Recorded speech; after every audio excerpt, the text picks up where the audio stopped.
You're eating salads. You're skipping dessert. You're doing everything they told you to do. And the scale still won't move. Sound familiar? Here's what nobody told you. Some of the foods you think are healthy are actually working against your body right now. Not because you're doing it wrong, but because your body changed, and the rules changed with it. After 50, certain foods that used to be fine can quietly slow your metabolism, spike your blood sugar, and make fat storage worse, especially around your belly. This is not your fault. You were following advice made for a younger body. And today, I'm going to show you exactly which 3 so-called health foods could be stalling your progress, and what to do instead. Stay with me. This one is going to surprise you. I've spent years working with women just like you. Women over 50 who are exhausted, frustrated, and starting to wonder if their body is just broken. It's not. I promise you that. I've seen this pattern hundreds of times. A woman comes to me after years of trying the right things and getting nowhere. And when we look closely at what she's eating, we almost always find the same hidden problem. That's why I made this video. Because you deserve real answers, not generic advice, not a one-size-fits-all plan designed for a 30-year-old. You're in the right place, and what you're about to hear is specifically for women in your exact situation. Let's be honest about what's happening right now. You pull on jeans that fit 2 years ago, and they don't button anymore. You wake up tired even after 8 hours of sleep. You eat a healthy lunch and feel bloated an hour later. You used to lose weight when you tried. Now nothing seems to work. You're not imagining it. Something really has changed. Here's what's actually going on inside your body. When estrogen starts to drop during perimenopause and menopause, your body gets much more sensitive to blood sugar swings. Your cells don't respond to insulin the way they used to. Think of insulin like a key that unlocks your cells to let energy in. After 50, that key starts to stick, so your body pumps out more insulin to compensate. And when insulin is high, your body stores fat instead of burning it, especially in your midsection. At the same time, you're naturally losing muscle mass every decade. Muscle is your metabolic engine. Less muscle means your body burns fewer calories even at rest. So here's the cruel part.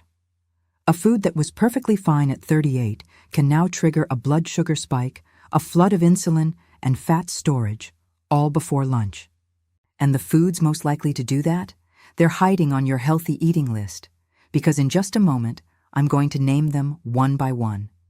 But first, I need to make sure you understand why this keeps happening, even when you're trying so hard. But before we continue, if you are a woman over 50 and you recognize these symptoms, I want you to do something for me right now. Drop a comment below and tell me what city you are watching from. I love knowing where my community is, and if you haven't subscribed yet, hit that subscribe button right now, because I share tips every week specifically for women who want a better quality of life after 50. Okay, now let's get into it. Before I name the 3 foods, I need to bust 2 myths that might be making things worse. Myth number 1. Eating less is always the answer. This feels logical. Fewer calories, less weight. But here's the problem. When you cut calories too much after 50, your body doesn't just burn fat, it burns muscle too. And that makes your metabolism even slower. You lose muscle, your metabolism drops, you eat even less trying to compensate, and you end up tired, hungry, and stuck. That cycle is exhausting. And it's not a willpower problem. The strategy was wrong, not you. Myth number 2. Low-fat food is healthier food. This one is still everywhere, but most low-fat products replace fat with sugar or refined starch to keep the flavor. And for a body that's already struggling with insulin sensitivity, that sugar hit is the last thing you need. Healthy fat is not your enemy after 50. The wrong carbohydrates are. Now let's talk about the 3 foods, and then I'll give you something practical you can start doing today. The first one is flavored yogurt, even the kind marketed as healthy or high protein. Most flavored yogurts have 15 to 25 grams of sugar per serving. That's not a snack. That's a blood sugar spike disguised as wellness. Swap it for plain Greek yogurt and add your own berries. You keep the protein, you lose the sugar bomb. The second one is whole grain bread and wraps. I know, it says whole grain on the label. But many of these products are still highly processed. The fiber content is low, and the glycemic response is surprisingly high, meaning your blood sugar jumps fast. After 50, that jump matters more than it used to. Try swapping 1 or 2 servings a day for foods with more fiber and less starch. Sweet potato, legumes, or even just more vegetables. The third one is fruit juice, even fresh squeezed. Juice removes the fiber from fruit, and fiber is exactly what slows down sugar absorption. Without it, juice hits your bloodstream almost like soda. A whole piece of fruit is always better than a glass of juice. Now here is what you can do starting today. Add protein to every single meal. Not as a side thought. As the first thing on your plate. Protein slows digestion, blunts blood sugar spikes, and helps you hold on to muscle. Women over 50 need more protein than they think, not less. Aim for 25 to 30 grams at each meal. Eggs, Greek yogurt, salmon, chicken, legumes, start there. And add a short walk after eating, even 10 minutes. Research shows that a short walk after a meal can significantly reduce the blood sugar spike that follows. It's one of the simplest and most powerful things you can do for your metabolism.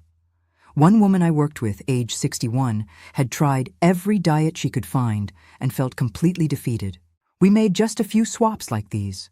More protein, less processed health food, short walks after meals. A few months later, her energy was back, her clothes fit differently, and she told me she finally felt like herself again. That's what this is about. I hear 2 things a lot at this point. The first one is, I've already tried everything. I believe you. I really do. But trying everything with the wrong information is not the same as trying the right things. Your body is not broken. The strategy was off. That's a very different problem, and it's a solvable one. The second one is, my doctor told me this is just normal at my age.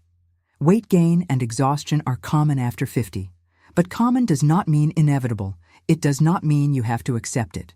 You deserve to feel good in your body, at any age, and there is so much you can do, starting with what you eat today. I want you to picture something for a moment. Waking up with actual energy, putting on clothes that feel comfortable, going through your afternoon without that 3 p.m. crash, feeling strong, clear, and like yourself again. That is not a fantasy. That is what happens when you stop fighting your body and start working with it. Today, you learned which hidden foods might be slowing your metabolism. You learned why your body responds differently now, and you have 3 simple changes you can make starting today. You've been working so hard, and the strategy was wrong, not you. So here's what I want you to do right now. Leave a comment below and tell me. Did any of these 3 foods surprise you? Have you been eating something thinking it was helping when it might have been holding you back? I read every single comment, and you deserve to be heard. So tell me in the comments, which of these 3 foods surprised you the most? And if you want to go deeper, my next video is all about the one type of exercise that actually works for women over 50. And it's probably not what you expect. Thank you so much for being here. I don't take that for granted. Your body has carried you this far. Now it's time to give it what it actually needs.